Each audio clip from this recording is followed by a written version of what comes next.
Gang is here, and we have another special guest today. I'm really excited. There's four squares on the screen, and it makes me super happy. So Casey is joining us, and we are going to talk about something he shared with the Hereto team this morning. NVIDIA just did a big announcement about some of their new advancements, and Casey had a lot of thoughts to share about it. And so we want to give him the stage to kind of talk about what they unveiled and why it's important.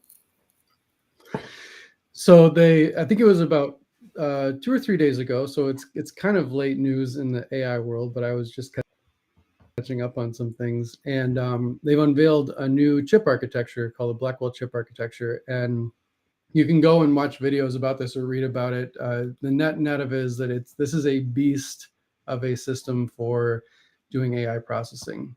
And one of their big advancements in this is that they've basically been able to provide these linkages between these chips where they just act as like one giant chip. So it's like a 10 terabyte per second for people that know those values transfer between the chips.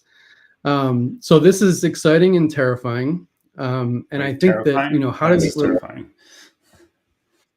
Why is it terrifying? Because the pace of advancement on the software and now also hardware side is just breakneck.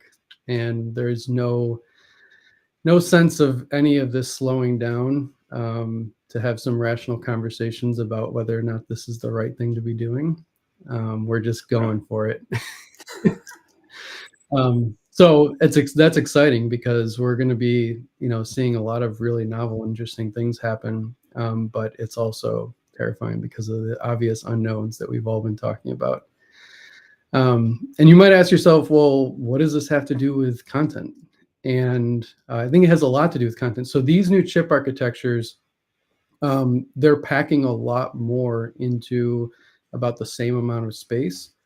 And so what that means is that infrastructure providers can kind of just replace what they currently have with like much more powerful engines that lets them generate a lot more content a lot faster. But it also means that I think we're going to be seeing these things scale down even smaller. And we're going to be getting to the point where these are going to be running on devices that are in your home potentially. Like a lot of open source models, LLMs, can be running these things, and you could actually own the model with your content inside it, whether you're an organization that's providing that as a service or whether you're even a tech-savvy individual. And the cost of these are going to drop. And one of the things that it's made me think about, and kind of the topic for discussion today, is that I think we're going to see a lot of these systems because they can handle so much more information within the same space and do so much more processing. A lot of these systems are going to be able to take large sets of content and actually use that as how it drives the behavior of whatever the system is. So instead of going and having to be someone who's a technical programmer or knows about machine learning, all you need to do is be able to go and write content for how something should behave, whether it's a software you use or whether it's actually something that's in your home and you want to interact with it. And I think that's really fascinating because it kind of democratizes a lot of this technology more, which is a good thing. And it's a really interesting link. Yeah, that was my thing too. Like, does it really democratize it? It makes it easier to use. Well, I guess it depends on who can afford to have the platform. So if we assume that, the whole idea of OpenAI at least was that it would not be open source, but or at least is what they say, it would be open for people to use, because before that, Google and Microsoft and Amazon, they all had these big AI models, but nobody could use them outside of that. So now you're seeing this pop up more and more places where like it's open in the sense that, anybody could use it. Might be a budgetary concern, but it's at least there to be used.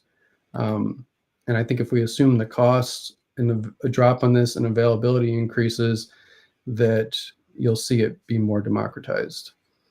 And I do think that's a good thing, because I think it would be way worse if it was just a few companies that had this stuff closed off within their walls, utilizing it and offering it as kind of a black box service. That's fair. This makes me think of something that was in the coffee and content we did yesterday, where we were speaking with this guy Mike Dillinger, who does a lot of research on taxonomy and ontology and all that stuff. And at one point in the conversation, we're talking about AI, and I was like, "How do you get the taxonomy into the AI?" And because I've actually tried a bunch of stuff with this, like I've tried like passing it SCOs files or RDF files or things like that, and it's sort of worked, like putting it inside of the prompt. And he was like, "Well, the thing that we found is most successful is actually just taking the RDF or the SCOs or whatever it is and turning it into plain language. So like Casey is a nerd, and like you have that association now. Like Jared is also a nerd, this kind of thing. So like you just basically write these out into like phrases or sentences, and like that's the best way to approach training. Or not, well, I guess it's not really training in that case unless you're actually training, so it could be part of the prompt, but putting it into the AI model for leveraging it in whatever you're doing. So it sounds like what you're saying is like these things get bigger and faster and more capable. Your context base gets bigger. You can do more of that. The price comes down. It's more democratized. So all of that is good. But then the terrifying side is that all of a sudden it's democratized and anybody can do this stuff with it. Yeah, there's no slowing down because it's kind of like an arms race, But that's exactly it. And I think that it doesn't even need to be somebody necessarily writing this guidance. I mean, you could talk to an AI over time and it could record that information, and then it would be available for you to go and edit, but you wouldn't necessarily have to go in and actually write like a whole manual on its guidance. You could have it accumulate it over time. The same thing with those relationships, and it could accumulate it from all kinds of different ways. It could accumulate it from observation. If you had an in-home care robot or something, you could just accumulate it through observation of who's helping who, what are their roles, and things like that, which also could be really interesting for organizations who want to understand how their processes work better, because now you're recording all this information, which again could be a bad thing or could be a good thing. You're recording all of this information that's just being fed into these systems that can be analyzed in terms of like, how is the organization actually working or running? Like, I think a lot of organizations, they know what roles they have in the organization, but oftentimes those roles are doing multiple things. They might be doing work outside of their current role. You might have someone who's got a ton of deep knowledge somewhere that you don't even know that they have that knowledge until you observe how they're working within the organization. And it's also terrifying, but really interesting. The passive aspect of it. I think this actually bridges over in an interesting way to like what I wanted to be my hot topic today. Because we're talking about, effectively working with these systems is controlling the information space they exist in, right? Like, so the difference between an AI system that is doing what you want it to do and is under your control and having the right output, and one that is less predictable is really controlling the information space. So all of a sudden, I feel like there's been this rebirth in the conversations around information architecture. Like, it's like the last couple of months, all of a sudden there's just been a lot more talking about this, and from a bunch of different angles. I posted something on LinkedIn and it got a lot of interest. So I think that's very interesting when it comes to like the pace of advancement and like what we need to be doing to leverage it, I guess. Yeah. Go on. Say more words. Yeah. What were some of like based on the things that people were saying in to your post, like with the replies, like what is there a big change that you're feeling from prior? Like you're saying there's a shift, right? So like what are you feeling is the shift? Can you synthesize it, or are you still kind of processing that? No, I think I can. And I think that it's actually not that complicated. I think the big thing that has changed, or maybe if it hasn't entirely changed, people see that it's coming, what Casey is observing here with these technologies, is that what you can get away with is a lot less than it was 5 years ago. And as you're looking to interact with like these insanely scalable systems and experiences and things like that, the amount of governance you need, the amount of predictability you need, the amount of control and consistency you need, it's just gone up a couple levels. So like in the past, like you could get away with things that were a little bit loosier goosier across the chain because like you had people as being, the final usage of a system in almost all cases. And, people are pretty flexible. Like, people can tell when something's not exactly right, and they can navigate information systems kind of intuitively. That's like one of the things we do really, really well. And I think we're now seeing with where we're going, that's not going to be an option in the future. And if you want to be ready to like really take advantage of technologies that are built on, the outputs of information spaces, you have to have information architecture. So some people are ahead in this and they know how to iterate on it. Some people are like, whoa, where do we start? And some people still think they don't need it, which is an interesting conversation when you run into that one. But it's kind of all over the board. And I think it's just kind of, I never thought I would find myself in a place where I'd be like, oh yeah, information architecture is going to be one of the most interesting topics in the space in 5 years or something like that. Like, I just didn't see that coming. So it's been kind of interesting. I thought the post was good because it was challenging the basic assumption that like you only need information architecture if you have highly, highly structured content, which is just not the case. Mm-hmm. You're going to need it, and unfortunately, you have it in some form or fashion. Even if you're doing all this in Word documents, like there's an architecture there. It's very loose in that sense, and it's not highly controlled and it's not highly scalable. But there is one there that you're employing, whether you want to admit that or not. And so I think this is one of those things where there's a cultural shift that has to take place with this. Like, we're moving into an age where information is going to be consumable by machines even more and more so. And so you got to have something there. You've got to have an architecture, and it's worth thinking about what that is. I also think that you shouldn't let it intimidate you either. You don't, just because they're like DITA, for example, DITA can be complex. It can be as complex as you want it to be. And it's very powerful because of that. It doesn't have to be that way. Take what you need, leave what you don't in an information architecture. But one thing is, just don't let it intimidate you. Just think about it, plan it, and add in the complexity as you need it. I think the iterative aspect of it is probably some of the best advice. Now, some people need to start with a lot more than others. Like, there's no doubt about that.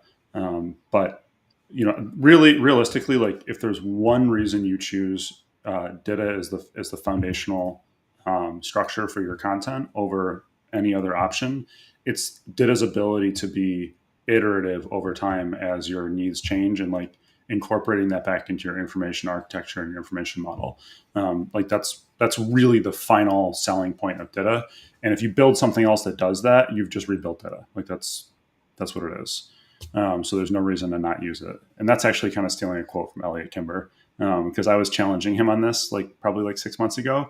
And we got to this place in the conversation where he goes, why wouldn't you just use DITA if you've rebuilt the whole thing? And I was like, oh, that's actually a really good point. Well, because you've rebuilt the whole thing, you can't just throw that out, man. I'm going to use what I built. All right. Exactly. I mean, it's like, Jared, you interact with a lot of people who are like starting their journey on this stuff. Like, what are you seeing in this right now? I mean, people are starting to notice it. One thing that I think has been, I see a broad range. Like, I was just chatting with somebody. They've been in DITA for a long time. This is very commonplace for them.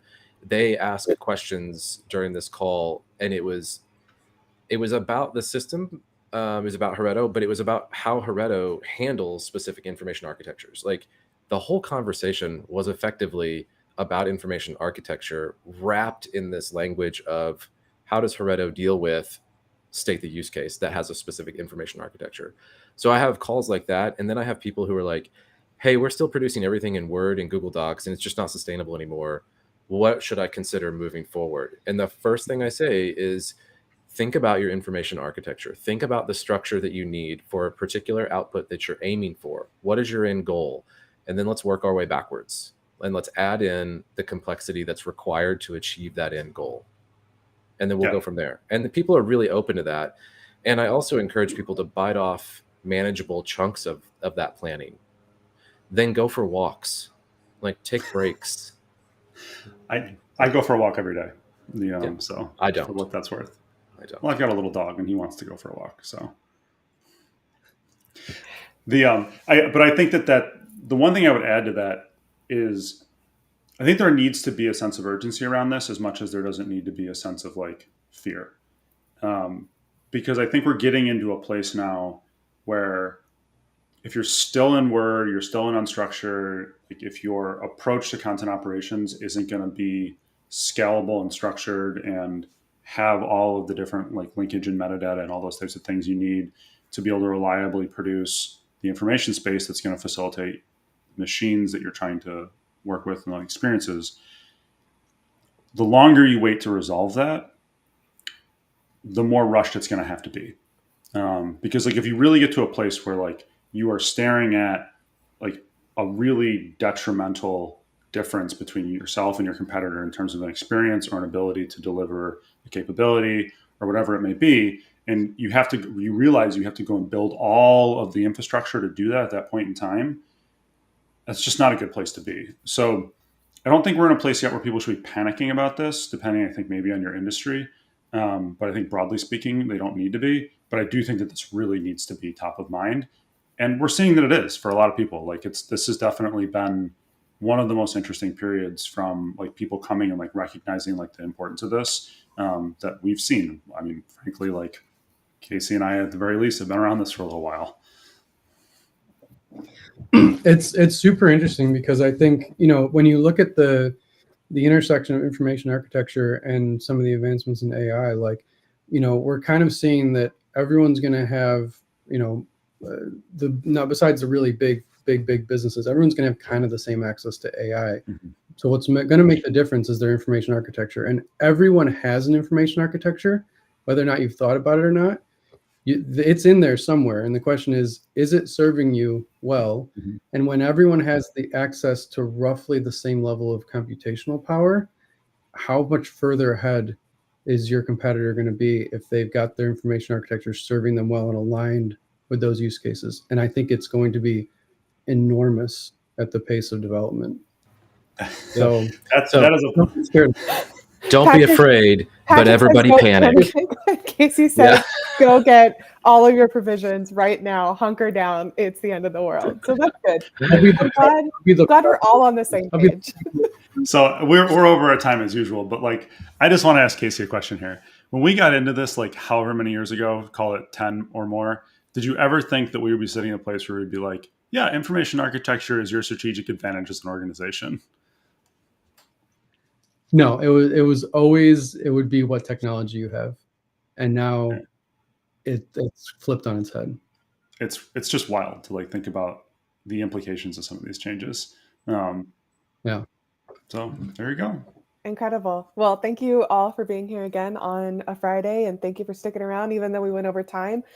We love to hear from you guys about what you want to talk about, what you're hearing in the industry and things like that. So feel free to comment on any of our live streams. They're all on LinkedIn.